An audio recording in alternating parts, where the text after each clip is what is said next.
Hi, don't you hate it when you get bombarded with information? Scientists call it information overload. Around 414 million text messages are sent every minute. That makes 7 million every second. Oh. And that's only private messages. If you want to stay informed, you have to squeeze the juice. News. I'm gonna sum up the important stuff that happened last year in under 3 minutes. Ukraine. Almost 1 million people demonstrated against corruption in 2014 on the Maidan. But things escalated quickly, resulting into approximately 4,000 casualties. With a bit of Russian help, a civil war followed, with more deaths and an unfortunate accident of the flight MH17, where 298 passengers died. Russia got sanctioned though, which resulted into the dropping of the ruble.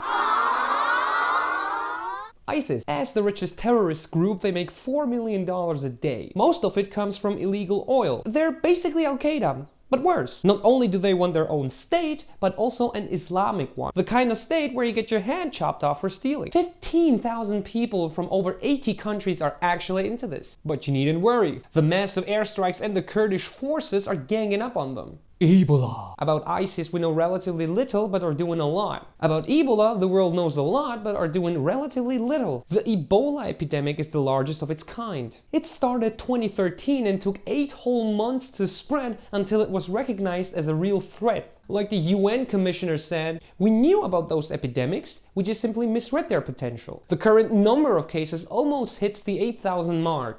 Let's look at the past. Just don't stare too long. Seriously, ice.